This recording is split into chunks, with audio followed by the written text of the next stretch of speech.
Widmowa seria Katowic. Grupa taśm widmowych, których położenie w widmie podlega określonym prawidłowościom.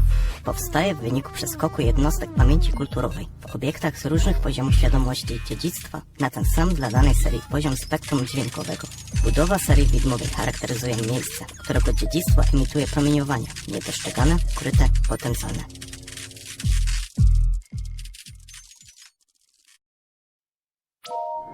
Taśma pierwsza. Efekt synagogi. Otwarcie.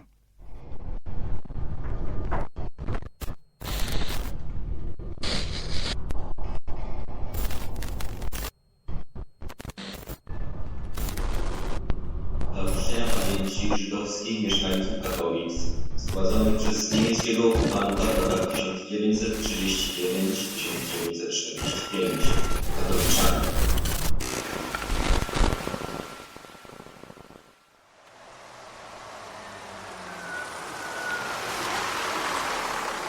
Katowice, August Schneiderstraße.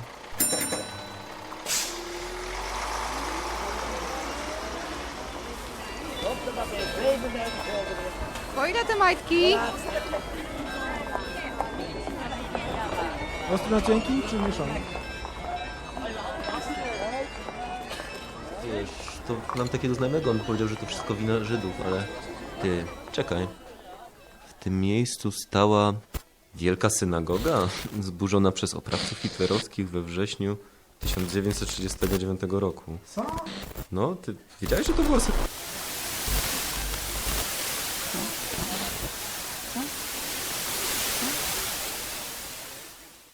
Mała synagoga. Katowice, Wilhelmplatz.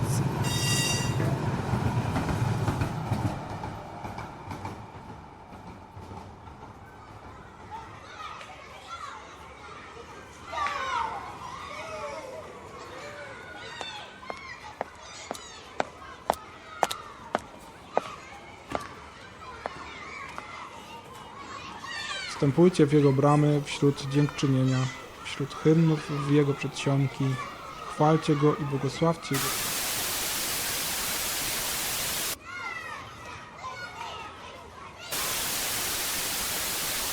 Zawodzie, Bogucice, Wełnowiec, Józefowiec, Tomb, Federowiec, Sam.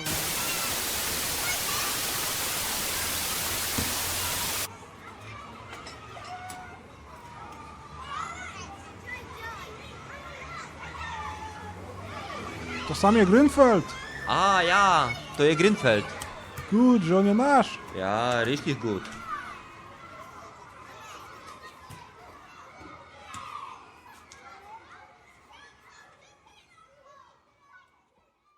Duża synagoga. Katowickie synagogi. Prawdopodobnie jej projektantem był architekt zatrudniony przez firmę budowlaną Ignaca Grünfelda, którą po ojcu odziedziczyli synowie Max i Hugo. W niektórych publikacjach opisujących katowicką synagogę synów Grünfelda uważa się za jej projektantów. Wybudowana synagoga nawiązywała swoją architekturą do wzorów ustalonego w drugiej połowie XIX wieku przez Edwina Opie'a, projektanta synagogi we Wrocławiu.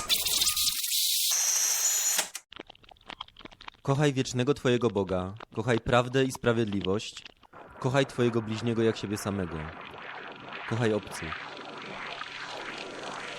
Korespondent berlińskiej gazety Allgemeine Zeitung o Wielkiej Synagodze mówił tak. Wspaniała kopuła górująca nad innymi budowlami. Wnętrze wyposażone z przepychem, budzącym powszechny zachwyt. Piękne zasłony i nakrycia ołtarzowe wykonane przez renomowany zakład sztuki haftu Geschwister Jenny Blasioroche z Berlina. Szczególnie haftowany złotem parochet z czerwonego aksamitu. Kochaj wiecznego Twojego Boga, kochaj prawdę i sprawiedliwość, kochaj Twojego bliźniego jak siebie samego, kochaj obcy.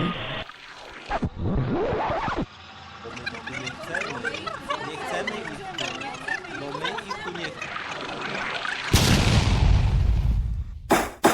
Alojzy Szewczyk, August Niemiec, Ignacy Rosik, Władysław Jakobowski, Franciszek Musioł.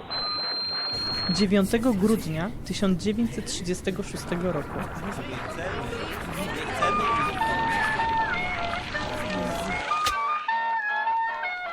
Z ostatniej chwili. No daj głośniej. Po ogłoszeniu informacji o jego śmierci w maju 1935 roku katowiccy Żydzi odprawili w synagodze specjalne nabożeństwo ku pamięci polskiego przywódcy.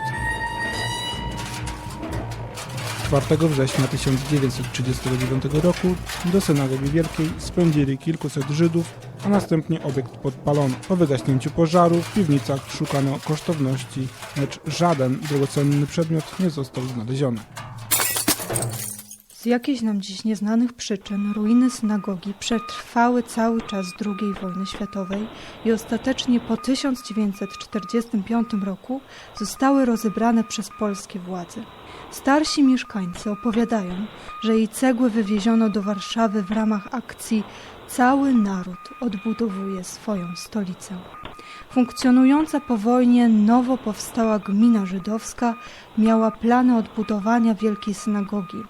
Niestety one się nie spełniły. A to? Co? To też był Grunwald? Że kto? No Grunwald. Nie widzę, o czym mówisz. Plac synagogi.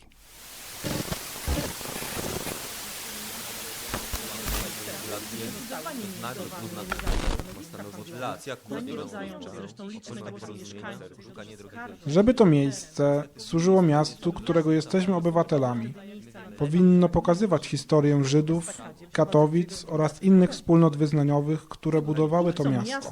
Zaproponowało wtedy miejsca na targowiskach. Miejsc zdecydowanie nie odrzucili tę propozycję. Warto przenieśli się na targowisko.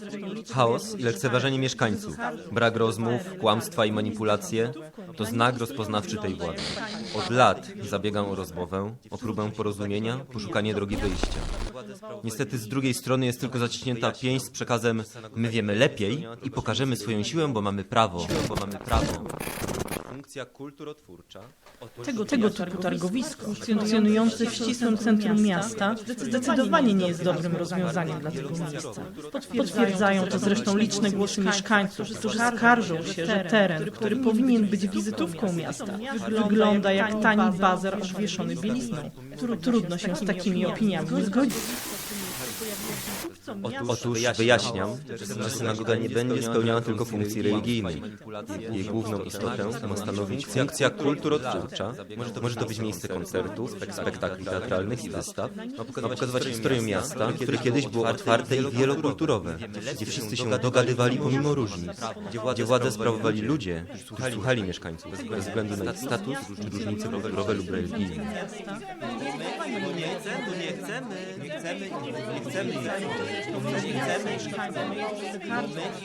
Warto przypomnieć, że targowisko w tym miejscu pojawiło się wtedy, gdy zostały zlikwidowane nielegalne stanowiska handlowe na nieistniejącej już dziś estakadzie prowadzącej do dworca PKP. Kupcom miasto zaproponowało wtedy miejsca na targowiskach miejskich. Kupcy odrzucili tę propozycję i przenieśli się na zielony skwer w rejonie placu.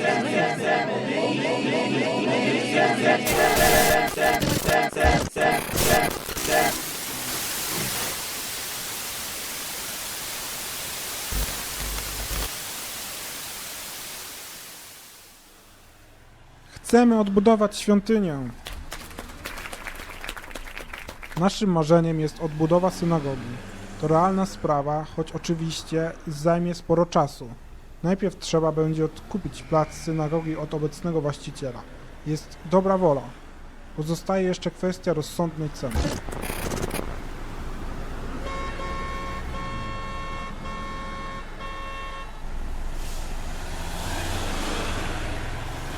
Pomimo, że nasza synagoga płonęła tylko przez jeden dzień. Ogniem nietolerancji, nienawiści i demonizacji płonie po dziś dzień.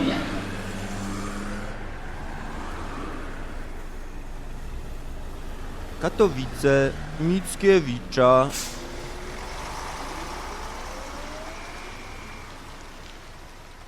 Haszem dał, Haszem zabrał.